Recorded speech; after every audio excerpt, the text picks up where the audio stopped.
Alors, on est aujourd'hui le mercredi 10 juillet. Comment? 7 Tammuz, 10 juillet. Au lieu d'être à la plage comme des gens normaux, on est dans une synagogue. Je parle de la plage séparée, bien évidemment. Au lieu d'être à la plage comme des gens normaux, on est dans une synagogue à écouter un cours de Torah. Mais c'est pas grave, il faut encore des fous dans ce monde, parce que nous sommes les seuls qui pourront le sauver, justement. Donc il faut être fou. D'ailleurs, les prophètes dans la Bible, dans le Tanakh, étaient appelés les fous. Quand un prophète venait chez un roi pour les réprimander, alors ses ministres disaient, tiens, le Meshuga arrive, le fou arrive.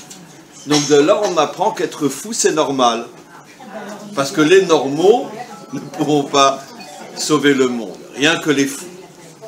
Et donc, quoi qu'il en soit, on va consacrer le cours d'aujourd'hui à la Refoua Shelema de Yaakov Ben Karla, ainsi que à la mémoire de Valentine Rachel Bat Esther, à la mémoire d'Avram Ben Esther, un Mazel Tov pour Paulette. Et de Mazel Tov pour Paulette Bat Félicie. C'est le couple, à la mémoire d'Avram Ben Esther et de Mazal Tov, Paulette Bat Félicie, pardon. À la mémoire de Claudine Hamisha Bat Henriette Kouka. Moshe Roger Ben Emma Simcha. Et bien sûr, le séminaire est à la mémoire d'Eliaou Chaim Ben Rina Kouka. Voilà, on va commencer. Le thème, effectivement, n'est pas un thème tellement vacancier, je l'avoue, parce que, avec le soleil qu'il fait à Natania, c'est pas toujours évident de choisir un sujet comme celui qui a été choisi. Le bien provient du mal, mais on va essayer malgré tout de rentrer dans ce sujet. Parce que quoi qu'il en soit, même si l'apparence de ce monde, surtout, je me répète, au mois de juillet à Natania, c'est évident qu'on n'a pas tellement la tête dans l'obscurité et le mal, mais malgré tout, comme on le sait, on vit dans une belle vitrine, et que de temps en temps, quand on nous fait rentrer dans le magasin, on s'aperçoit que le magasin est très très différent de la vitrine que le monde veut nous faire gober. Et c'est pas du tout évident. Alors peut-être qu'effectivement, au mois de juillet, peut-être que c'est bien de se rappeler que la vitrine n'a rien à voir avec le magasin. Et on va commencer par le commencement. Finalement, tout le problème qu'on a dans ce monde, c'est qu'on est censé avoir la Emouna, on est censé avoir une confiance totale dans le fait que En Od Milvado, que c'est Hachem qui dirige ce monde. Parce que comme on le sait, il y a 3 catégories aujourd'hui, en tous les cas, 3 catégories d'êtres humains, on éteint les portables, 3 catégories d'êtres humains sur Terre. Il y a ceux qui pensent qu'il n'y a pas de créateur, et à plus forte raison, personne, à part les hommes, ne dirige, ou la nature ne dirige ce monde. C'est la majorité aujourd'hui. Non, c'est faux, c'est pas la majorité aujourd'hui, c'est la majorité dans le monde occidental, mais c'est pas la majorité dans l'ensemble du monde. Mais en tout cas, c'est une grande partie du monde qui pense que il n'y a que la nature qui dirige ce monde et les hommes. Une autre partie qui, eux, on pourrait dire sont croyants, acceptent que ce monde a été créé par Dieu, acceptent que Dieu se trouve quelque part, mais en tous les cas, ce n'est pas lui qui dirige ce monde. Parce que si c'est lui qui dirige ce monde, on se demande s'il était parti en vacances pendant la Shoah. Où était-il? Donc, comme on n'imagine pas qu'il soit parti en vacances, mieux vaut dire qu'il ne s'occupe pas de ce monde.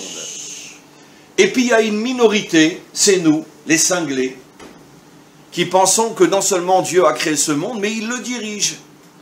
Et il n'est pas parti en vacances pendant la Shoah. Il était là. Et le problème, c'est alors, s'il était là, comment peut-il permettre, je ne cite que la Shoah, mais comment peut-il permettre tous les drames et toutes les catastrophes qu'il y a dans ce monde? S'il est là, où est-il? Alors le problème c'est que nous sommes absolument, pour l'instant, incapables de comprendre la marchava d'Hachem, de comprendre la pensée d'Hachem, sa manière de diriger le monde, ça nous dépasse complètement. Complètement. Parce que c'est Hachem. Comme je rapporte souvent cette histoire qu'un jour, un chassid venait devant son rabbi, un chassid qui traversait de grandes épreuves, et il dit à son maître, je ne comprends plus du tout, mais qu'est-ce que Dieu veut de moi? Et le maître lui répond, heureusement que tu ne comprends pas, parce que si tu le comprenais, ça serait plus Dieu. Un Dieu qu'on comprend, ce n'est pas un Dieu. Donc la définition même d'un Dieu authentique, c'est que, en tous les cas, pour l'instant, on ne peut pas le comprendre. Et en vérité, on ne le comprendra jamais. Certaines choses se dévoileront, mais quoi qu'il en soit, il restera toujours beaucoup plus de flou que de clair, parce que c'est Dieu. Mais en tous les cas, pour l'instant, dans ce monde, on ne comprend rien. On ne comprend rien. J'étais, malheureusement, il y a quelques semaines, on m'a demandé de parler à Césarée après le drame qui s'est passé. Je crois que la maman et la grand-mère est là, non? La grand-mère est là-bas. Et donc, des deux petites filles qui sont mortes dans l'accident de voiture. Et je rapportais aussi cette phrase très célèbre d'un très très grand tzaddik après la Shoah, qui rencontre un chassid à lui, qui est aussi un des survivants, une chassidoute qui avait perdu des millions, mamash des millions, c'est la chassidoute Gour, qui a perdu en Pologne des millions d'hommes, de femmes et d'enfants, je crois pratiquement 1,5 million ou 2 millions. Ça a été une des chassidoutes les plus décimées en Pologne. Et bon, il se retrouve dans la pièce du rabbi et il n'arrive pas à se parler. Chacun a laissé derrière lui toute sa famille. Et puis bon, c'est une discussion silencieuse qui est beaucoup plus parlante que toutes les discussions parlées. Et puis le rabbi coupe la discussion au bout de quelques minutes et il dit cette phrase extraordinaire que ceux qui me suivent ont déjà entendu des milliers de fois. À mon sens, c'est la phrase la plus grande qui n'ait jamais été dite sur terre. Je pense que personne n'a dit une phrase aussi incroyable, mais il fallait pour ça être un survivant de la Shoah. Et il dit à son chassid, sache, pour celui qui a la Emouna, il n'y a pas de question. Pour celui qui n'a pas la Emouna, il n'y a pas de réponse. Cette phrase-là, elle contient toute l'histoire humaine. On ne peut pas la dépasser, on ne peut pas l'égaler. Il a tout dit. Mais en tous les cas, la première partie de la phrase, pour celui qui a l'Emouna, il n'y a pas de question. Il faut aussi comprendre dans le sens que ça ne sert à rien de poser des questions, de toute façon, il n'y a pas de réponse. Et la Emouna est là pour nous permettre justement de traverser des situations auxquelles aucune question ne pourra apporter de réponse. Donc mieux vaut s'en tenir à la Emouna. Et on va aujourd'hui, encore une fois, je n'ai pas commencé le cours, on est toujours dans l'introduction. J'ai expliqué donc que notre problème, c'est qu'on ne peut pas comprendre la marchava d'Hachem, la pensée d'Hachem. Pourtant, on a une phrase qui nous dit « Sof ma'aseh be'marchava trila ». Quand on sera à la fin de l'histoire, au Sof ma'aseh, alors rétroactivement, on comprendra la marchava trila. On comprendra quelle était finalement l'intention, la pensée, la volonté de tout ce qu'Hachem a fait dans ce monde, qu'il n'a bien sûr jamais abandonné, qu'il a toujours dirigé. On le comprendra, mais pour ça, il faut arriver au Sof Maaseh. Je vais vous révéler des choses intéressantes sur cette phrase-là. D'abord, il faut savoir que la pensée d'Hachem, pour nous, cette pensée, c'est du din, c'est de la rigueur. Ça veut dire que nous ne le comprenons pas, mais il faut qu'on comprenne, par contre, que Hachem a décidé de créer ce monde dans lequel nous vivons, selon le principe du din, le principe de la rigueur. C'est la raison pour laquelle, quel est le nom divin qui apparaît au début de la création? Elohim, et non Havayé, non Hachem, le nom qu'on ne prononce pas. Et on sait tous aujourd'hui la différence entre Elohim et Havayé. Elohim désigne Dieu lorsqu'il agit bemidat à din, avec rigueur. Et c'est un rachis explicite au début de la Torah qui nous dit Allah bemarshafto, bemarshafto. Livro et à olam bemidat adin. Dans la pensée d'Hachem, il a décidé de créer le monde selon le principe du din, le principe de la rigueur. Ça veut dire que nous ne comprenons pas la rigueur d'Hachem, mais au moins Rashi nous révèle dans les premiers versets de la Torah, sache que dans ce monde, tu es dans un monde qui est régi par le din, par la rigueur. Que tu le saches. On a cette histoire extraordinaire avec Rabbi Akiva. Combien de fois je l'ai rapportée, vous la connaissez toutes. avec Rabbi Akiva, qui à l'âge de 120 ans meurt torturé d'une manière inexplicable. Et en haut, il y a une manifestation. Les anges ont pris tous leur chemise jaune et ils sont en train de manifester. Et ils disent à Hachem, non mais t'as perdu la tête. Zou Torah vezou srara. Ça c'est la récompense que tu donnes à un homme qui a consacré toute sa vie à la Torah et qui est devenu, comme on reverra tout à l'heure, celui qu'on appelle le Moshe Rabbeinu de la Torah chez Béal Pé. Ça veut dire qu'au niveau de la tradition orale, il a atteint le même niveau que Moshe Rabbeinu dans la Torah écrite. On sait très bien que la Torah est un couple sacré. La dimension masculine de la Torah, c'est la Torah écrite. La dimension féminine de la Torah, c'est la Torah orale.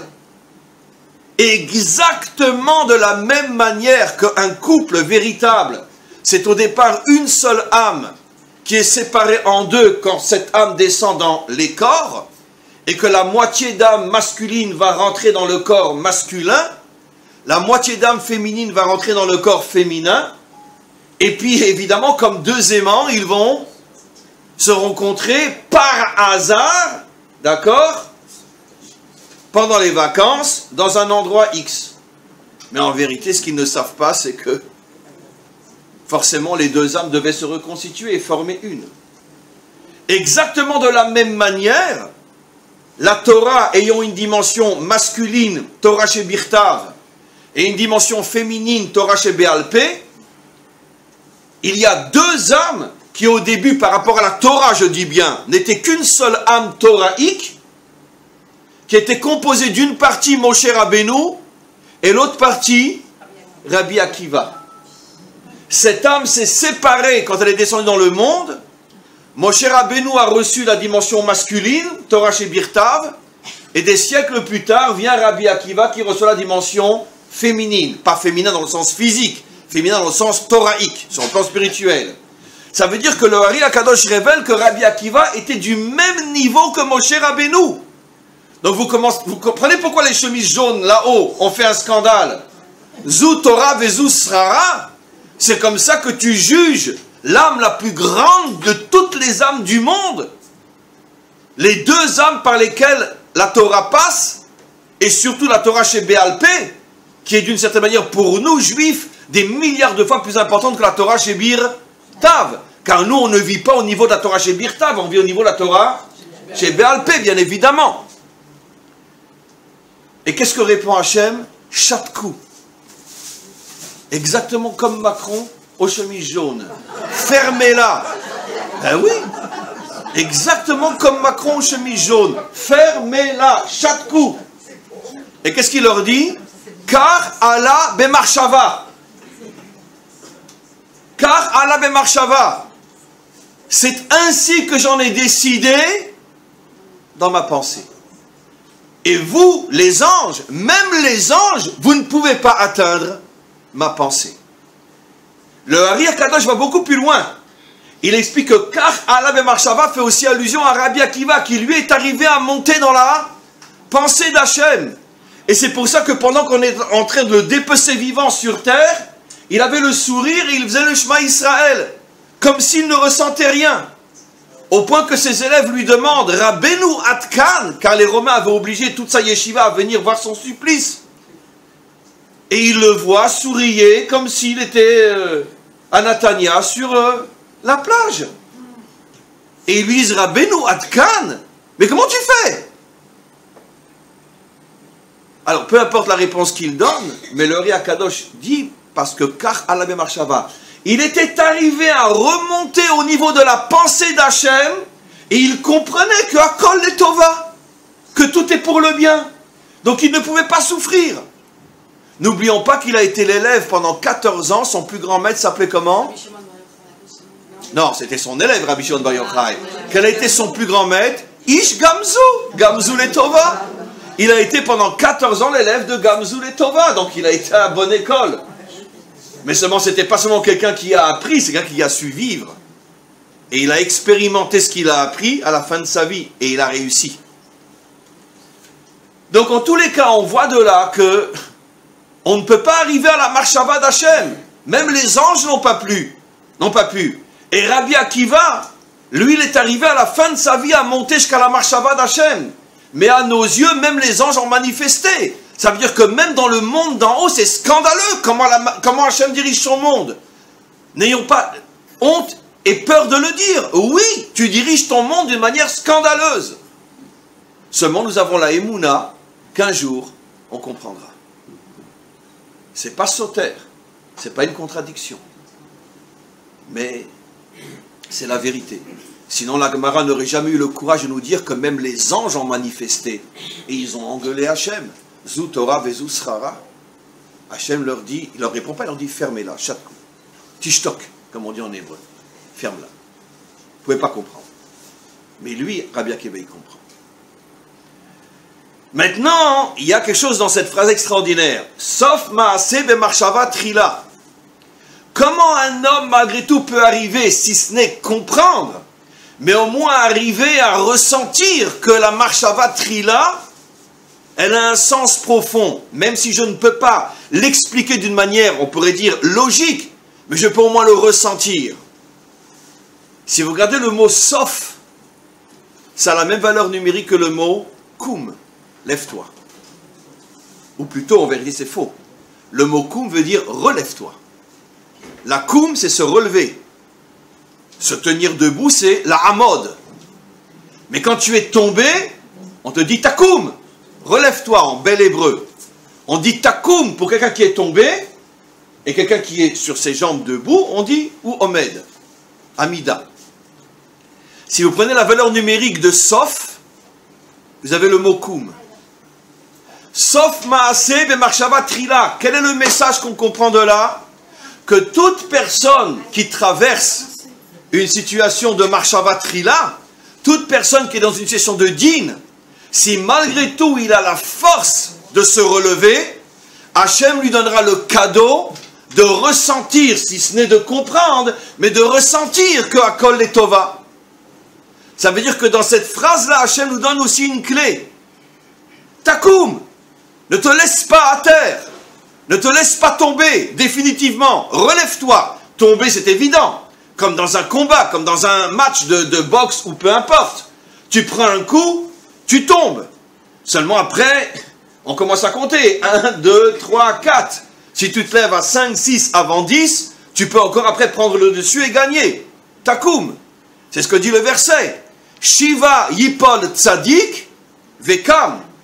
Contrairement à toutes les fables qu'on nous enseigne, que le juste ne tombe jamais. Mais c'est faux.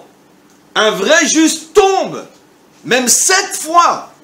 Alors pourquoi c'est injuste? Parce qu'il se relève. Personne ne peut échapper au fait de tomber et d'être dans des moments pas bien. Oui, mieux vaut que les Talmidim ou les Chassidim ne voient pas leur maître à ce moment-là. Parce que c'est un homme. Mais, Shiva Yipol Tzadik Vekam, il finit par se relever. Maintenant, on pourrait se poser la question, parce que j'ai sincèrement toujours pas commencé le cours. Parce que le cours va être lié à notre parasha de Balak. Pourquoi Hachem a décidé que ce monde serait sous le signe du din, de la rigueur? Et en plus, une rigueur qu'on ne peut même pas comprendre. Au mieux, si on arrive à se relever, on pourra ressentir. Mais comprendre, même les anges ne comprennent pas. Pourquoi? Eh bien, il y a une chose absolument incroyable. La seule possibilité dans ce monde d'être un vrai vivant, c'est d'être confronté à des épreuves. Tu ne peux atteindre la vie réelle dans ce monde, être un vrai vivant, que si tu es plus fort que toutes les adversités de ce monde. C'est la condition sine qua non. Comme disent nos maîtres, la pire des choses qui puissent arriver à un homme sur terre, ils le disent dans leur manière codée et métaphorique, mais on comprend le message, c'est de pouvoir passer ne serait-ce que 40 jours sans la moindre contrariété, t'es mort, fichu. Le rêve occidental par excellence, nos maîtres nous disent, c'est la pire des choses qui puissent arriver à un être humain sur terre, 40 jours seulement, sans la moindre contrariété. C'est fini. Ça prouve que Hachem le déteste et qu'il ne veut absolument pas de lui pour l'éternité. Donc il lui donne un fantasme absolument incroyable, vous imaginez, 40 jours aux Caraïbes, Tout seul. Parce que s'il est avec sa femme, pauvre homme. S'il est avec son mari, pauvre femme. Très bien. 40 jours tout seul aux Caraïbes. Il rentre chez lui à la maison.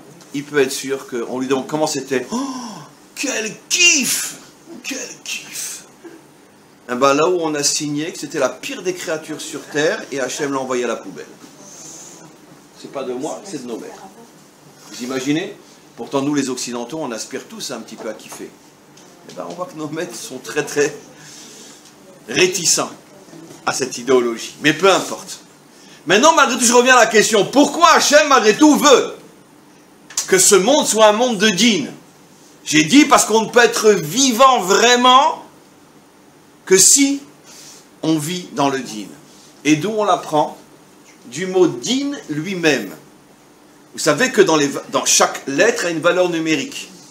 Et vous savez que quand on calcule les valeurs numériques d'un mot, il y a différentes manières. La première manière, c'est qu'on prend chaque lettre et on la traduit selon sa valeur. Mais il y a encore deux autres méthodes. Chaque méthode a bien sûr une explication, mais je ne vais pas le faire ici. C'est qu'après, tu rajoutes aussi au chiffre que tu as trouvé. Par exemple, on va prendre un mot simple. Av, le père. Valeur numérique, 3. Mais combien de lettres dans le mot père? 2. Tu rajoutes 2, ça fait 5. Et combien de mots il y a dans le mot père? 1, ça fait 6. Ça veut dire que la valeur numérique totale du mot Av, c'est pas 3, mais c'est 6. Chaque lettre Av fait 3. 2 lettres dans le mot Av, ça fait 5. Un mot, c'est-à-dire que tu as compté les lettres, le nombre de lettres et le nombre de mots. Si vous prenez le mot din, on va calculer ensemble. Quelle est la valeur totale du mot din? Din, ça fait combien? Combien? 64. Très bien. Combien de lettres? 3. 67. Combien de mots? 1. 68. 68 est la valeur numérique du mot Chaim. Incroyable. Incroyable. Ça veut dire que la Torah nous révèle ici un secret incroyable. Quand Hachem nous donne du din, c'est pour faire de nous des êtres vivants. Din, Gematria, Chaim. Incroyable, hein? Ça valait le déplacement? Merci. Parce que nous, on a toujours l'impression que le din, ça nous met à genoux. Le din, c'est la mort. Le din, c'est la tristesse. Le din, c'est l'angoisse. Le din, c'est le désespoir. Et voilà que je vous révèle que le din, c'est ce qui te donne la vie. Notre corps, il est régi. Comment? Notre corps, il est bien régi. Oui, par des lois. Sinon, on ne vit pas. Non, je vais aller plus loin, parce que ce que vous dites est tellement juste. On sait, le Rambam le dit, et de plus en plus tous les médecins aujourd'hui l'admettent, que 90% des maladies, d'accord, en tout cas qui sont provoquées par notre manière de vivre, c'est une mauvaise alimentation. Pourquoi? Parce qu'on n'a pas la bonne mesure, on n'a pas le din, on n'a pas la rigueur, on mange trop. Ou on mange mal. Mange trop ou mange mal. Ça veut dire qu'on n'est pas din avec son alimentation. Je ne mange que ça, et que cette chose-là, un point c'est tout. Ah, c'est pas le meilleur, c'est pas ce qui est le plus bon. J'ai encore faim. Mais donc tu n'es pas digne avec l'alimentation, et c'est pour ça que tu meurs. Et le Rambam assure que si quelqu'un, depuis sa tendre enfance, savait manger comme il faut manger, il mourrait un jour. Mais pas de maladie, que de vieillesse. En bonne santé. Comme on le voit, des fois, des gens qui en une semaine s'en vont, mais ils n'ont jamais été à l'hôpital. Parce que leur temps est arrivé, mais ils n'ont jamais été malades. Jamais été malades. Et on le voit, ça existe. Donc, on revient sur ce qu'on explique. Din, c'est Chaim. Maintenant, ça correspond aussi à un autre verset qu'il y a au début de la Torah. On nous dit quand l'homme a été créé, Vayhi ha'adam le nefesh chaya. Et l'homme devint une âme vivante. En quoi c'est lié à din? Pour celles qui étudient un petit peu, plus que la normale, vous avez sans doute déjà entendu, vous avez vu vous-même, que nos maîtres disent dans le Talmud qu'à chaque fois qu'un verset est introduit par l'expression Vayehi, ça suppose quelque chose de dur, de négatif. Vehaya, lachon simcha, Vayehi, lachon din. Vayehi bime Achashverosh, et ce fut à l'époque d'Achashverosh, la Shoah. Vayehi fait toujours allusion à une période dure. Et qu'est-ce qu'on comprend de ce verset-là? Vayehi Adam le nefesh chaya, tu veux être un homme vivant, alors accepte de vivre dans le Vayehi. Accepte. Alors, qu'est-ce qu'on comprend de là? Et on va pouvoir vraiment commencer le cours. C'était vraiment qu'une introduction. On comprend de là que finalement Hachem a caché la vie authentique dans l'écorce de la difficulté, de la rigueur, de l'épreuve et parfois même de la souffrance. C'est précisément à l'intérieur de cette écorce que se trouve. Je vais dire quelque chose qui est très très très difficile à dire. Et je vous affirme que moi-même je ne comprends pas 0,01% de ce que je vais dire. Et par contre, j'ai la conviction que j'ai raison. Juste à titre d'exemple. Hachem voulait ramener son peuple sur sa terre. Mais Hachem savait très bien que s'il ramène son peuple sur sa terre et qu'à Jérusalem il y a un défilé gay, c'est 1000 fois plus grave que tout ce qui a fait qu'il y a eu le premier temple détruit et deuxième temple détruit. Je sais que je vais me faire fusiller avec ce que je dis, mais c'est pas grave. On ne peut plus tirer, j'ai plus de place déjà. Comment? Très bien. Non, c'est à Jérusalem. Et à Jérusalem, les photos étaient terribles. Ils se prenaient par l'arrière, etc. C'est terrible, ce qu'il y avait à Jérusalem. Donc, peu importe. À Jérusalem, ils ont été encore plus dégueulasses que partout ailleurs, parce que c'est Jérusalem, il y a une intention. Il y a une intention de salir. Peu importe. Hachem savait très bien que dans notre pays, il y aurait des mafionnaires. Il y en a. Très bien.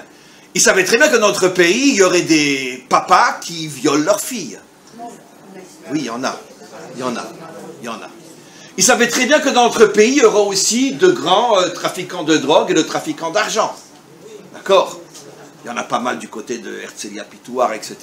On les connaît. Il ne faut pas dire qu'ils sont français, mais peu importe. Il savait très bien que dans notre pays, il y aurait beaucoup de... J'ai le droit de dire un gros mot? Beaucoup de salauds. Eh oui, il y a des gens très bien aussi, hein. Moi je suis là aussi, vous êtes là, il y a des gens bien aussi, hein. Mais je veux dire, on est loin d'être la majorité. Alors qu'est-ce qu'il va faire le bon Dieu? Il va nous ramener sur notre terre, on va se retrouver dans une situation où de toute façon, tout ce qui a causé la destruction du premier temple et du deuxième temple, alors pourquoi? Pourquoi nous on mériterait d'arriver, on va arriver jusqu'à la délivrance finale? Je vous pose la question, en quoi on est mieux nous? En quoi on est mieux nous qu'à l'époque de Jéroboam, qu'à l'époque du roi Tzidkiyahu, où il y a eu Chorban Bet Hamikdash? En quoi on est mieux, nous, qu'à l'époque, n'oublions pas que le deuxième temple a été détruit à une époque où à chaque centimètre carré de rue, on se cognait sur un Tana. Rabbi Akiva, Rabbi Eliezer, Rabban Gamliel, les Tanaïm ont vécu la destruction du deuxième temple. Nos maîtres disent dans le Talmud que si on considère les Tanaïm comme des hommes uniquement, alors nous, on n'est même pas des ânes. C'est le Talmud qui dit ça. C'est Rabbi Yochanan, c'est Resh Lakish, c'est Abaye, c'est Rava, qui ont vécu 400 ans après les Tanaïm et qui ont écrit le Talmud. Comment un maître du Talmud ose dire que si eux ne sont que des hommes, nous, on est des ânes? Et alors nous, qu'est-ce qu'on est? On n'est même pas le crottin de l'âne. Et je plaisante pas, je ne dis rien de moi.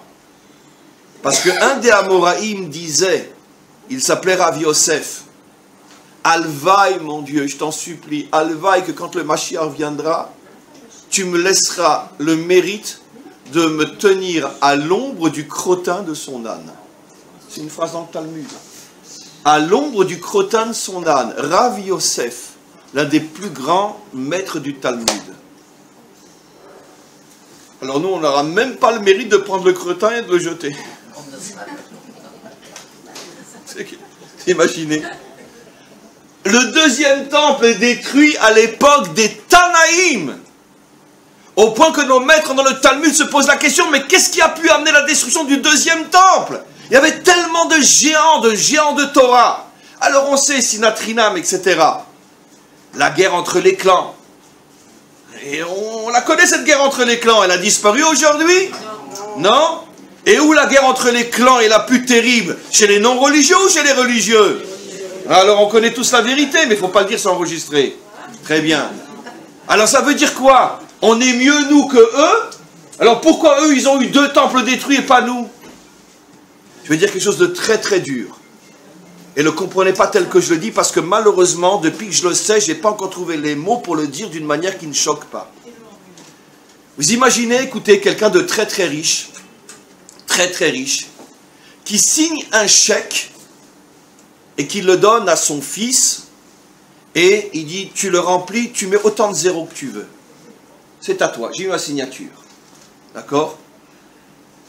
Il sait très bien que son fils, qui débute dans les affaires, va faire beaucoup de bêtises.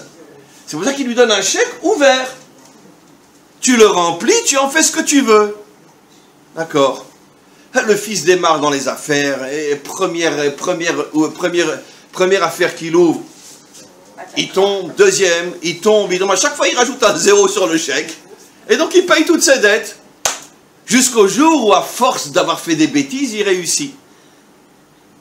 Ah, écoutez-moi bien, un jour viendra où on se rendra compte que la raison pour laquelle nous sommes revenus sur notre terre, et nous existons sur notre terre, et nous irons sur notre terre jusqu'à Biat HaMashiach, on ne le doit, je veux dire de manière un petit peu exagérée, on ne le doit ni à Ben Gurion, ni au Chazon Ish, je prends un religieux et un pas religieux, ni à Begin, ni à Rav Shach, etc.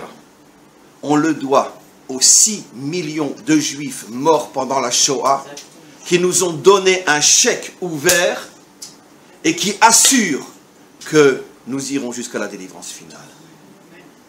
C'est à eux qu'on le doit. Ils sont beaucoup plus vivants que nous. Parce qu'à chaque fois que Hachem voit un défilé gay à Jérusalem et qu'il a envie, et je le comprends, de tout foutre en l'air, d'accord? Il voit un enfant arracher des bras de sa mère et jeté dans le feu. Il dit, calme-toi Hachem, calme-toi, calme-toi, calme-toi. Il y a un chèque ouvert jusqu'à la délivrance finale. Et un jour viendra où on se rendra compte que nous ne sommes revenus que, et uniquement que, par le mérite de 6 millions de juifs assassinés. Un jour on s'en rendra compte. Et donc, c'est donc bien la preuve, parce que je sais que j'ai raison, c'est donc bien la preuve, comme quoi finalement, quelque chose d'horrible est la matrice de la délivrance d'Israël, et à travers Israël du monde tout entier. Quand le Mashiach va venir, je sais que c'est choquant ce que je vais dire, mais je sais qu'ils sont d'accord avec moi. Vous croyez qu'il va dire au Baal Shem Tov, viens à mes côtés? Il va dire à Rashi, à Ramba, viens à mes côtés, je veux que le monde entier sache que c'est grâce à vous que je suis là? Non! Il va prendre les squelettes d'Auschwitz qui sont rentrés dans les chambres à gaz, et il va dire, voilà, c'est par leur mérite à eux que je suis là. Parce que eux ont été la matrice de la délivrance du monde. Parce que eux ont obligé Hachem à signer à Israël un chèque sans limite. Parce que c'est sans limite. C'est comme si, d'une certaine manière, pour s'excuser, Hachem disait, bon ben, allez, faites votre défi les gars à Jérusalem, je m'en fous, de toute façon, je vous amène à la délivrance. Et c'est ça qui nous protège jusqu'à aujourd'hui et jusqu'à la délivrance finale. On l'a payé cher. Et la véritable raison, c'est le début du cours. On ne comprend pas la véritable raison, pourquoi il fallait ça. Moi je parle après coup, je ne suis pas en train d'expliquer le pourquoi, je suis en train d'expliquer le comment. Voilà. Donc, je fais un résumé et je passe à notre paracha.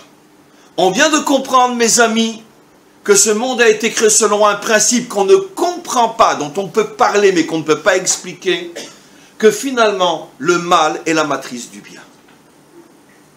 Tu veux être vivant, passe par le dîn. Mais tant que je le disais de manière théorique, bon, c'est un cours de Torah. C'est pour ça que j'ai fait exprès de descendre dans le concret. J'ai parlé de la Shoah. Et là, on comprend à quoi je faisais allusion. Très bien. Eh bien, si on regarde notre paracha, mes amis, quelle est, dans l'époque biblique, enfin thoraïque, la Torah de Moshe, l'un des plus grands ennemis d'Israël, à part Amalek, mais Amalek c'est le même que celui dont on va parler. Balak.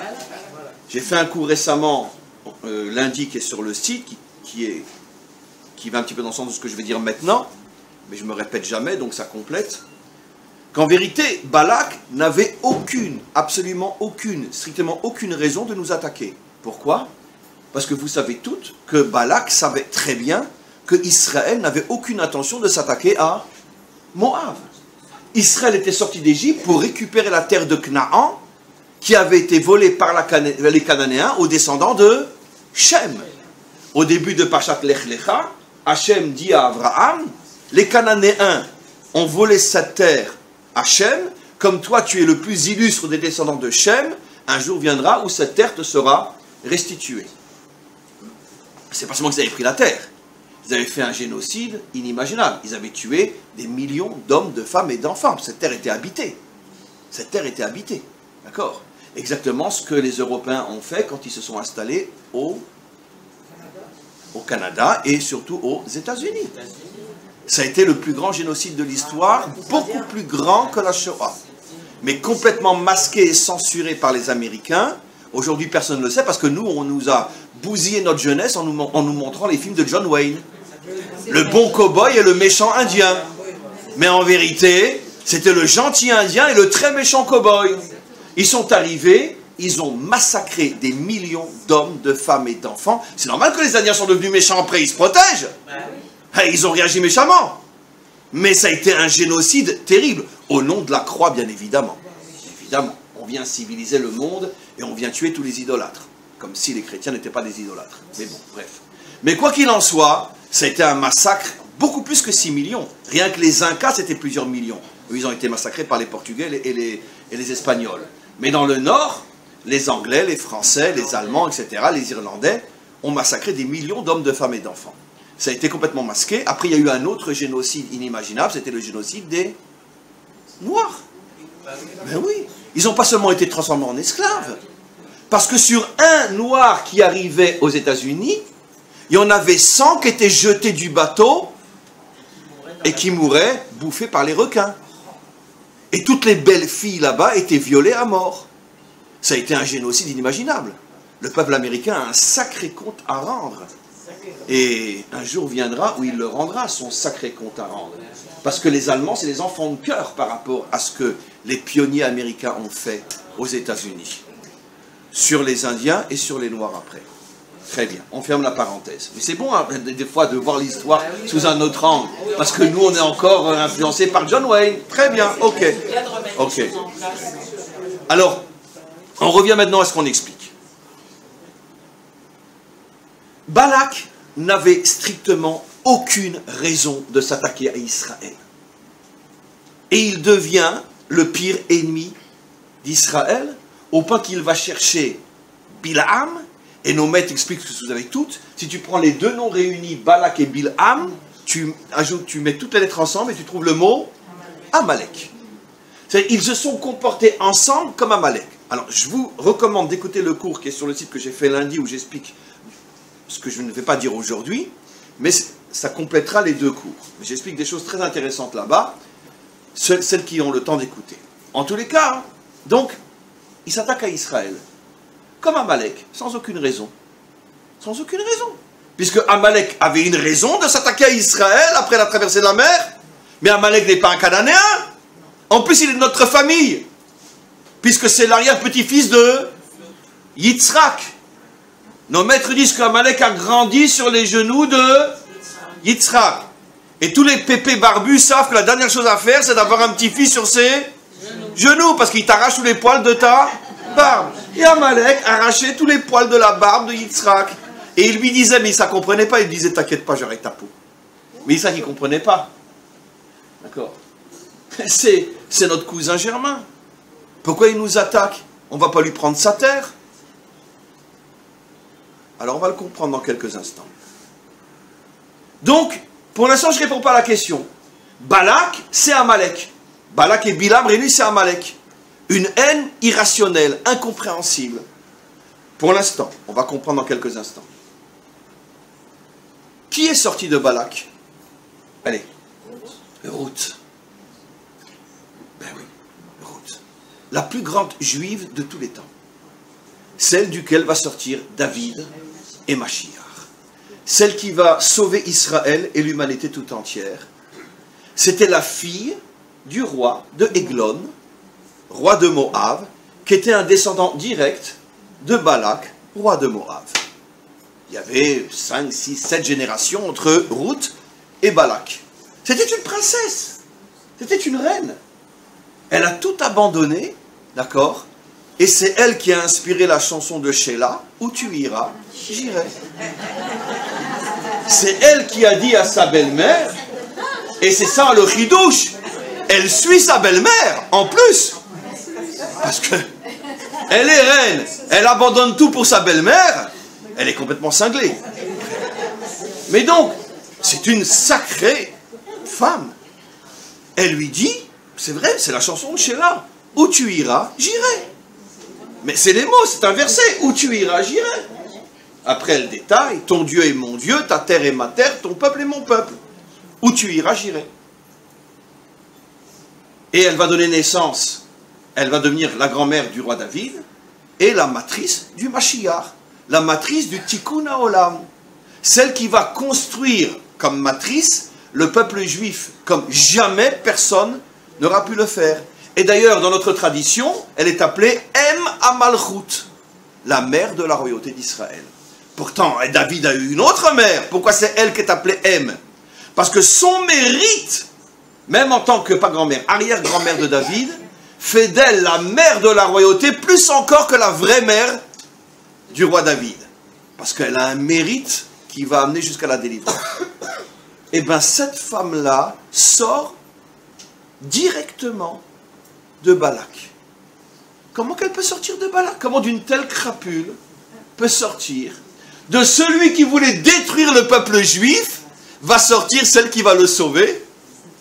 C'est bizarre, hein? C'est vraiment bizarre. Mais avant d'expliquer, on va aller dans le Talmud. On va voir que le Talmud nous raconte des choses folles. Nabuzradan, vous vous rappelez qui était Nabuzradan? Nabuzradan était le Eichmann de Hitler. Mamash, ça veut dire Hitler a donné l'ordre, celui qui l'a exécuté au niveau de tout en hiérarchie, c'est Eichmann. Eichmann, Himmler, etc. Mais Eichmann encore plus que Himmler. Les camps de concentration, c'est Eichmann. Très bien. Nabuzradan est le général d'armée de Nabuchodonosor qui est chargé de détruire la nation d'Israël. Nabuchodonosor lui-même reste à l'extérieur, il envoie ses soldats. Nabuzradan, il est appelé dans le Talmud le grand boucher. Un boucher. Non, pas un boucher de steak. Un boucher de steak juif. Oui, de steak juif. La Gemara raconte une histoire incroyable. Il rentre de Jérusalem, il massacre déjà des centaines de milliers d'hommes, de femmes et d'enfants. Il rentre dans le temple, et il voit dans le temple, vous connaissez, j'imagine, cette histoire, une flaque de sang rouge qui le perturbe. Qu'est-ce que c'est ce sang-là? Il n'avait pas encore commencé à tuer qui que ce soit. Et il devine que ce n'est pas du sang animal. Qu'est-ce que c'est ce sang-là? Il appelle les Kohanim, il leur dit, c'est quoi ce sang? Les Kohanim, bah, c'est les restes d'une bête qu'on vient de sacrifier. Tout de suite, il fait massacrer tous les Kohanim. Ils se foutent de moi. Non mais attends, je vois très bien, attends, je suis un soldat, je vois très bien que ce n'est pas du sang animal, c'est du sang humain. Il fait venir d'autres Kohanim, c'est quoi ça? Je vous préviens, vous ne me dites pas la vérité, regardez les autres. Il y avait un tas de centaines de Kohanim égorgés. Alors vous allez tomber de la chaise quand vous aurez la fin de l'histoire. Et ils disent, égorgés eux aussi. Il amène d'autres personnes, à chaque fois plus nombreux. C'est quoi ça? Bon, ils comprennent que le tas de morts est déjà énorme, ils vont y passer eux aussi. Ils disent, écoute, on va te dire la vérité, c'est le sang d'un prophète, le prophète Zacharia, qui n'arrêtait pas de faire des remontrances au roi d'Israël. Et le roi d'Israël ne supportait plus ces remontrances, et il l'a fait exécuter le jour de Kippour dans la cour du temple, parce que c'était un Cohen en plus. Et il y a un miracle, depuis des décennies, ce sang reste comme ça. La Bouzradan voit ça, il dit, moi ce sang-là, je vais le faire disparaître. Il dit à ses soldats, allez me chercher tous les hommes et toutes les femmes que vous trouvez dans Jérusalem, des milliers, amenez-les-moi ici. On amène des milliers d'hommes et de femmes. Et il parle au sang, c'est dans le traité Sanhédrin, il dit au sang, sang, arrête, d'accord, je vais venger ta mort. Ces salioupins, je vais tous les faire crever. Très bien. Il les égorge les uns après les autres. Et le sang ne disparaît pas. Il dit à ses soldats, amenez-moi tous les enfants de Jérusalem.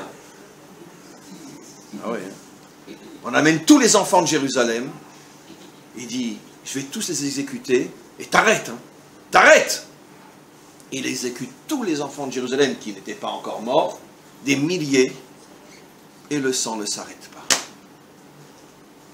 Alors à ce moment-là, il se lève vers le maître du monde et il dit au maître du monde, dis-moi, tu veux que je les massacre tous, que j'en laisse pas un? Et le maître du monde sent qu'il est sérieux, et tout d'un coup, le sang disparaît. Quand il voit le sang disparaître après tous les massacres qu'il a commis, qu'est-ce qu'il fait? Attachez vos ceintures, là on va vraiment atterrir. Qu'est-ce qu'il fait? Je vois que personne ne le sait. Il voit cette chose-là, après avoir parlé à Hachem, il voit donc que Hachem existe, il fait teshuva. Non. Il cherche 3 raves qui n'ont pas encore été exécutés, et il leur dit, je vous en supplie, convertissez-moi. Qu'est-ce que vont faire d'après vous les 3 rabbanim? Normalement, oui. Non. Ils le convertissent et il disparaît dans la nature. Et nos maîtres nous disent, il va devenir l'un des plus grands juifs de cette génération-là, mais en secret. Bon, il va se coiffer différemment, grande barbe, va mettre un streimel, des péotes, etc. Il s'est converti. Mais le problème que tous les commentaires posent, c'est bien sûr, comment se fait-il que les rabbanim ont accepté sa conversion? Et comment se fait-il comment il peut devenir juif après avoir massacré tellement de juifs? Mais on va continuer l'histoire. Rabbi Akiva, dont on parlait tout à l'heure, il est un descendant direct. Vous savez que c'est un converti lui aussi. Il vient de qui? Aussi l'un des plus grands ennemis d'Israël, qui s'appelle le roi Sisra. Ceux qui connaissent un petit peu notre histoire savent que le roi Sisra a été l'un des plus grands ennemis d'Israël à l'époque des juges, à l'époque des Shoftim. Il y en a combien des ennemis d'Israël? Mais vous allez voir, je vais vous raconter encore une autre histoire. Le roi Sisra, de lui va sortir Rabbi Akiva. Et dites-moi, vous connaissez tous Hillel et Shammai. C'était des géants. Donc forcément que leur maître, qui s'appelait Shmaya ve'Aftalion, était forcément plus grand que leurs propres élèves Hillel et Shammai. Et vous savez que les 2 maîtres de Hillel et Shammai étaient eux aussi des convertis. Bon, ça c'est pas encore tellement le chidouche, mais des descendants directs de qui? Du roi qui a exilé les 10 tribus d'Israël, Sancheriv. Le roi Sancheriv a vu sortir de lui 2 maîtres parmi les plus grands de notre histoire qui ont eu comme élèves Hillel et Shammai, qui ont construit eux ensemble toute la Torah chez Béalpé, donc toute la Yahadout d'Israël. Excellent. Ah oui, parce que on a besoin de musique. Excellent. Donc, de Sancheriv, Mais Sancheriv, avant d'exiler les 10 tribus, vous savez combien d'hommes, de femmes et d'enfants il a massacré en Israël? On ne peut même pas compter. Ça a été l'un des plus grands massacres de tous les temps. Et de lui va sortir Shamaya et Aftalion, les deux maîtres de Hillel et Shammai. De Sisra va sortir Rabbi Akiva. Nabuchodonosor se convertit. Mais c'est pas fini. Allez, nos maîtres nous disent que deux des plus grands maîtres de Bnei Brak, pas le Bnei Brak aujourd'hui, le Bnei Brak de l'époque de Rabbi Akiva. On lit dans la Haggadah que Rabbi Akiva, le soir du Seder, était assis avec ses élèves à Bnei Brak. Bnei Brak est une ville très très ancienne, ça a toujours été une ville de Torah. Vous savez qui était parmi les deux plus grands maîtres de la ville de Bnei Brak à l'époque de Rabbi Akiva? Deux descendants directs de Haman. Alors là, on est vraiment un peuple de tarés, c'est pas possible. Vous imaginez que les Juifs à l'époque de Rabbi Akiva allaient apprendre la Torah dans la yeshiva de deux descendants directs de Haman, le premier génocideur du peuple juif, un Amalécite. Comment? Comment? Mais ils ont eu le temps de faire des enfants avant. Ils étaient tous mariés, ils avaient des enfants. On n'a tué que les enfants de Haman, pas les petits-enfants de Haman. Bien sûr. Mais dites-moi, mais vous savez qu'en Israël aujourd'hui, on a de très très très bons juifs et de très très bonnes juives qui sont des descendants des plus grands nazis. Mais on le sait, à chaque Yom HaShoah, on nous le rappelle. On a même une femme qui est une descendante d'Himmler et qui est une très très très bonne juive aujourd'hui. Et vous connaissez tous cette histoire que je vais raconter très vite. On a encore un petit peu de temps, il est midi. Encore une histoire extraordinaire, une histoire authentique. D'accord?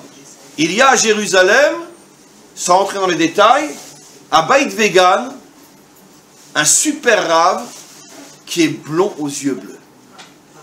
Et tous ses enfants paillotés, blonds aux yeux bleus. Beau comme un arien. Parce qu'il est le fils d'un arien.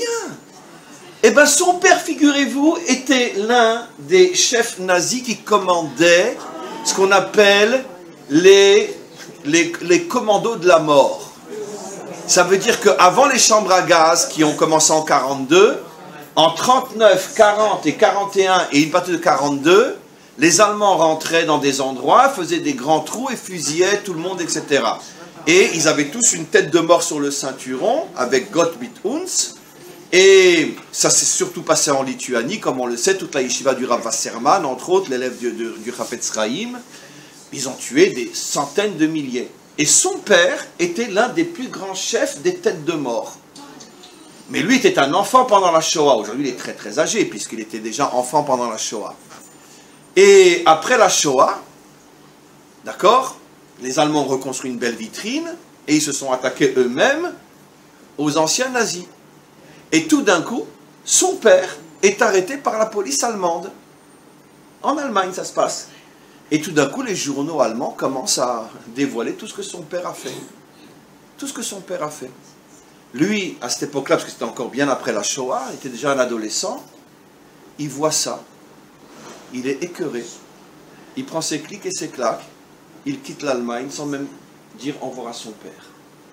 Il s'en va au Canada. Il s'en va au Canada et là-bas, il rencontre des Juifs. Dans son fond intérieur, il voulait en rencontrer, mais il ne savait pas comment se présenter. Il rencontre des Juifs et finalement, il décide de se convertir. Il arrive en Israël, il se convertit en Israël et aujourd'hui, il est déjà très âgé, puisqu'il était encore déjà adolescent, jeune pendant la Shoah, et ça va devenir un très grand rave ici en Israël. Tous ses enfants paillotés, ça devient un chassid, papillote, lui je pense qu'il met même un shtreimel le Shabbat, etc. Et on revient un petit peu en arrière, pendant des décennies, ses parents ne savent pas ce qu'il est devenu. Mais des amis à ses parents qui eux ont entendu l'histoire de ce fils, mais qui n'en ont jamais eu le courage d'en parler à son père. Le père a fait je crois 20 ans de prison en Allemagne, et après est sorti de prison. Mais son père ne sait pas ce qu'est devenu son fils. Et tout d'un coup, le père âgé devient malade. Et quelqu'un qui avait suivi toute l'histoire en Allemagne envoie un mot au fils pour dire « Ton père va bientôt mourir. Est-ce que tu voudrais le revoir avant sa mort ?» Lui va demander peut-être à Rav Chaim Kanievski ou Rav Shar, je ne sais pas, c'est une histoire qui remonte à pas mal d'années. Et le Rav lui répond « Tu vas y aller, d'accord, avec la tête de juif que tu as, et tu prends avec toi tous tes enfants. Tous ceux qui sont, voilà, avec crâne rasé, papillotes, blonds, etc. » Et il arrive, et il fait prévenir son père qu'il veut le revoir avant de mourir. Le père s'imagine qu'il va voir un beau Bosch rentrer, d'accord, même si... Et tout d'un coup, il rentre avec ses fils, d'accord, et son père. Et ben, dès les 2 premiers mots, le fils comprend que le père comprend que c'est oui son fils. C'est une histoire qu'on raconte souvent à la radio, Yom HaShoah. Le père se met à pleurer, pleurer, pleurer, pleurer, pleurer, jusqu'à ce qu'il en meure. Ça veut dire qu'ils n'ont même pas pu parler ensemble. Le père voit ce que son fils, lui qui a tué tellement de juifs, il voit que son fils aujourd'hui, c'est un rav de Yerushalayim, et que les enfants sont paillotés, alors que lui-même, on a sans doute étranglé des centaines de ses propres mains, des enfants paillotés, en Lituanie et ailleurs.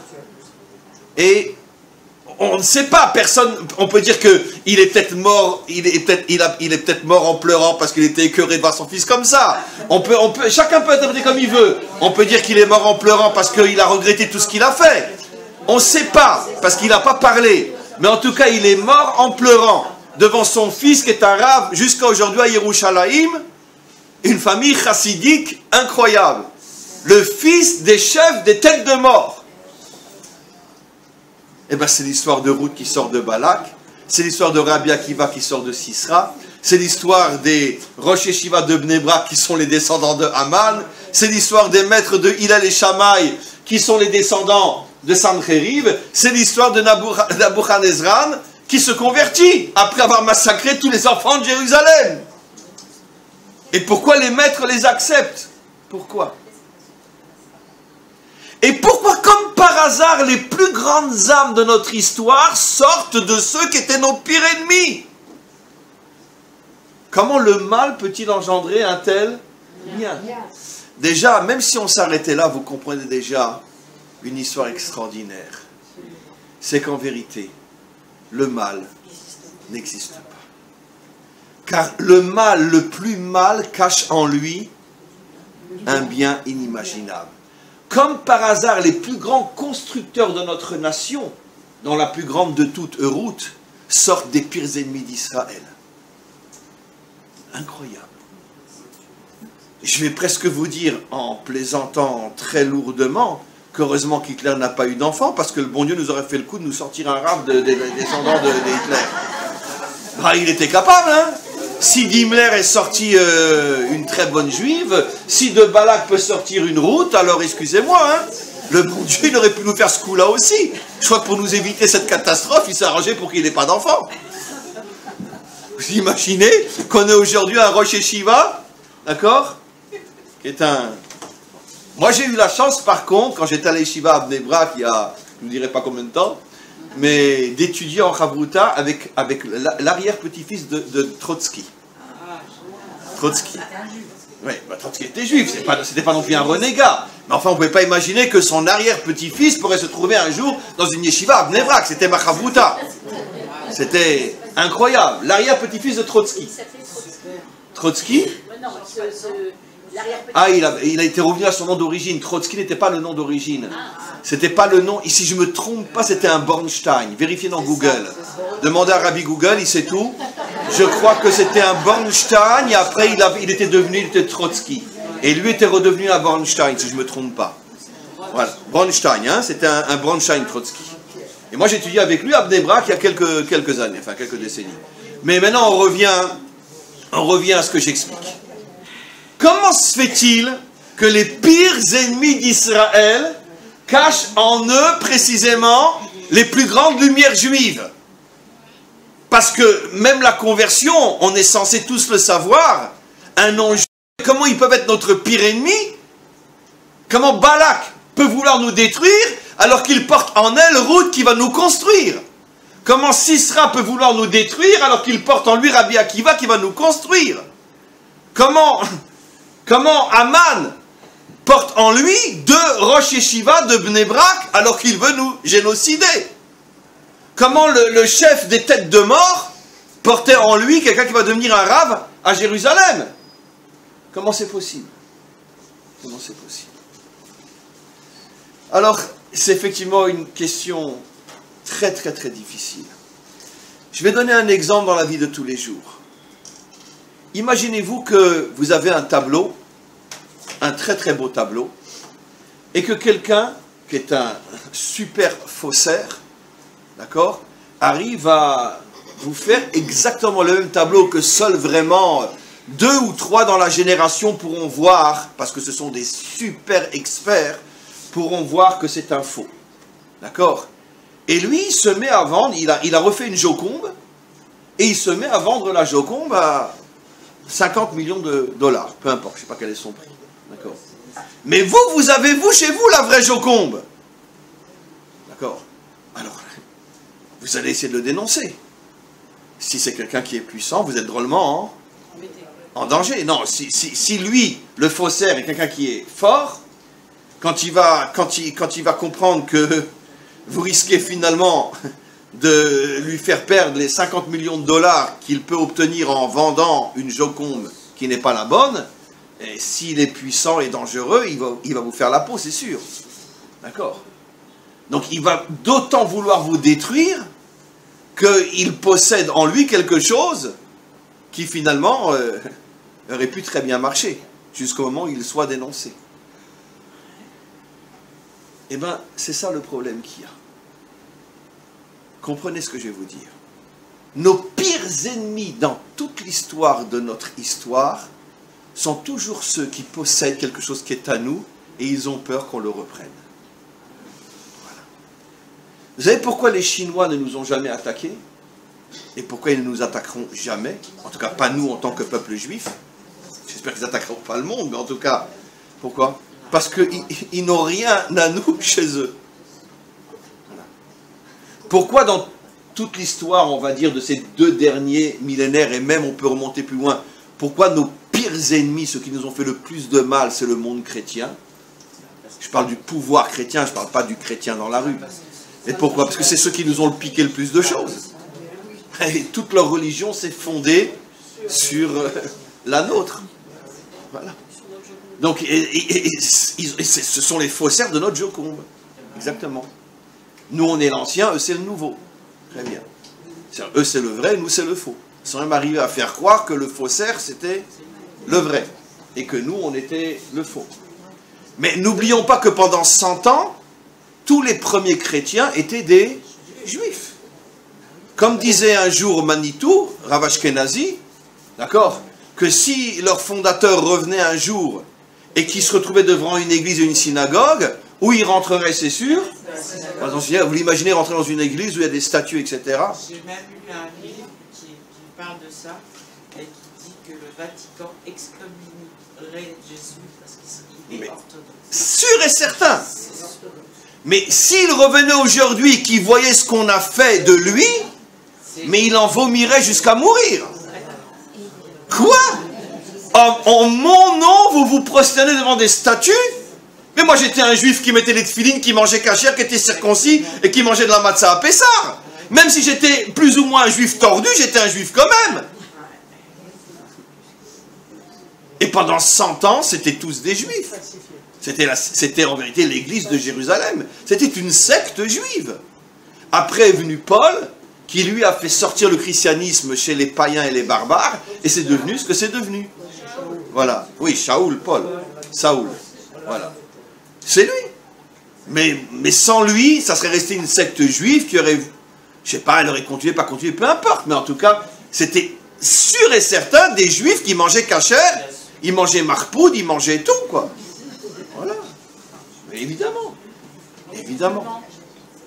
Donc, ça s'est construit, le christianisme, sur finalement quelque chose qui est, pendant un siècle, 100% juif tordu, mais juif quand même.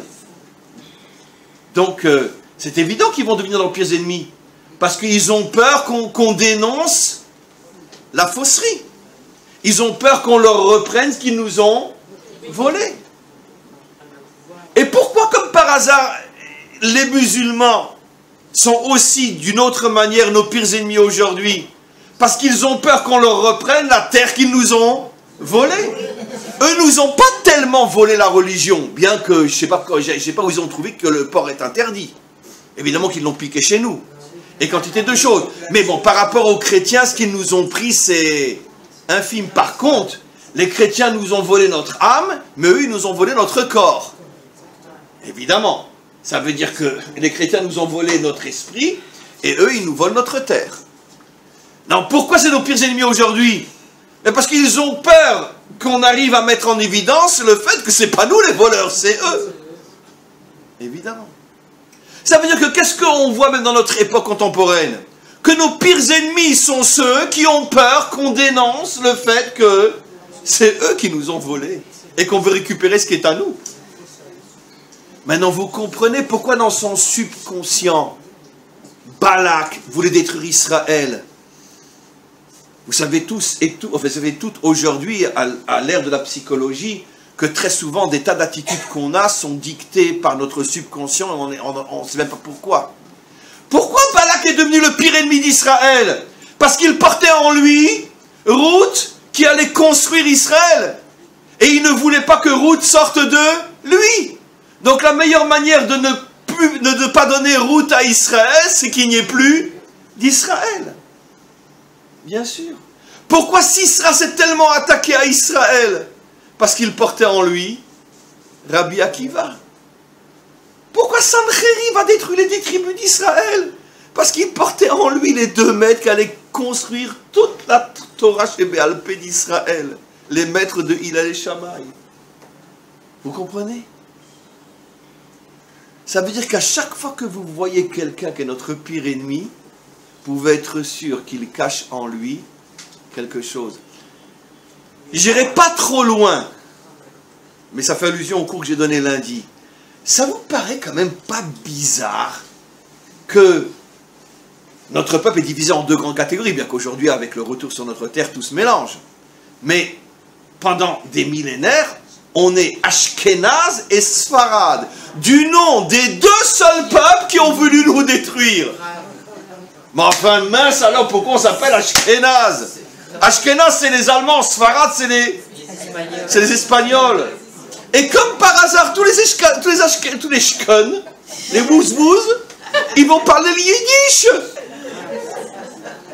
Maintenant, pourquoi on n'a pas inventé une langue polonaise, une langue russe, déformée à la juive? Pourquoi l'allemand? Pourquoi l'allemand? Qui va devenir la langue de tous les Ashkénazis, mais en plus, tous les Ashkénazis, même les Polonais, on les appelle des Ashkénazes. Ils ne savent même pas ce que c'est l'Allemagne. Mais vous ne comprenez pas quelque chose de bizarre là-dedans? Eh bien, il semblerait que les Allemands, ils ont beaucoup de choses à nous. Hein? Vous comprenez pourquoi Hitler voulait nous détruire? Parce que dans son subconscient, il comprenait qu'il y a quelque chose que l'Allemagne a en elle, et qui est lié à l'histoire d'Israël. Vous voulez que je vous donne le secret? Mais seulement une ombre de secret. Après, on a presque terminé. Nos maîtres révèlent une chose extraordinaire. Vous savez qu'à chaque fois qu'on cite les 7 peuples de Canaan, au départ, on cite aussi un des peuples qui s'appelle le Girgashi. Et puis après, bien après, on ne le cite plus. On cite que les 6 autres. Et à l'époque de Yehoshua, qui conquit la terre d'Israël, on ne cite plus le Girgashi. Où il est passé? Pourquoi on cite les autres et pas le Girgashi? Nos maîtres nous disent que le Girgashi est le seul peuple cananéen qui finalement a pris au sérieux la menace de la conquête et qui a voulu préserver sa vie. Il a traversé la mer. Généralement, quand on quitte la mer Méditerranée de notre côté à nous, on arrive où? On arrive En France. En Italie, en France, etc. Peu importe. Et vous allez comprendre pourquoi on dit en français un cousin germain. Un cousin germain. Ah, ça valait le déplacement, hein. Pourquoi un cousin germain? Un cousin germain.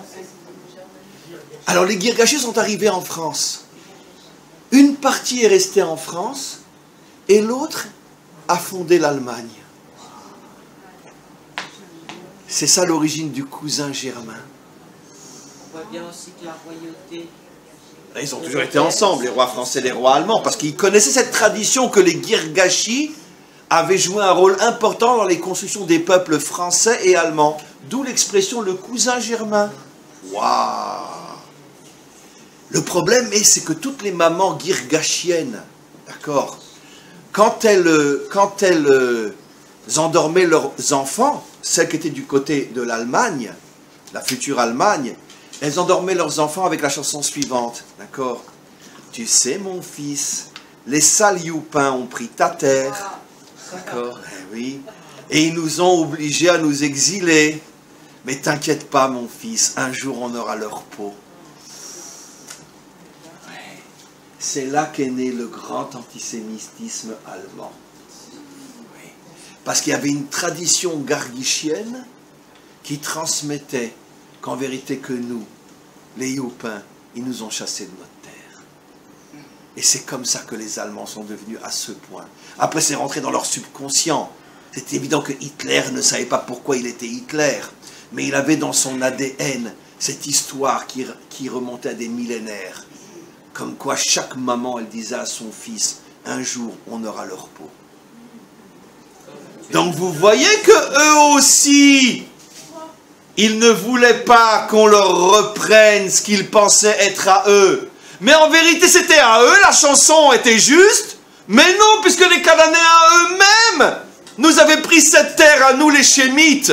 Seulement cette première partie de l'histoire, ils ne racontaient pas à leurs enfants. Ils racontaient juste que Yahushua est venu nous prendre notre terre.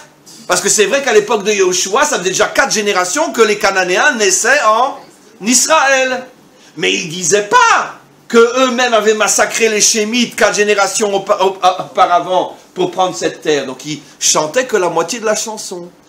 Et bien vous voyez bien d'après cette tradition incroyable que finalement, pourquoi les Allemands sont devenus nos pires ennemis? Parce qu'ils se battaient contre nous sur quelque chose qu'ils nous avaient volé et qu'ils n'acceptaient pas qu'on leur reprenne. Voilà. Vous voyez comment tout se tient? Comment toute l'histoire est une? Comment on peut comprendre des choses absolument incroyables? Donc, le mot de la fin, concret, tachles comme on dit chez nous. Très bien. Et bien, chaque fois que vous voyez une grosse obscurité devant vous, dites-lui, va te faire voir, tu ne me fais pas peur. Pourquoi? Parce que vous prenez votre marteau, tu lui dis, tu n'es qu'une sale écorce. Je vais te bousiller et je vais faire sortir la lumière qui est en toi. C'est ça nos épreuves, c'est ça nos souffrances, c'est ça nos difficultés dans ce monde. Ce n'est qu'une écorce qui cache une lumière inimaginable. Et si on arrive à casser l'écorce, on va se rendre compte qu'en vérité, il y avait dedans une lumière absolument incroyable qui va faire de nous, comme au début du cours, des êtres vivants. Amen. Une très très très bonne journée.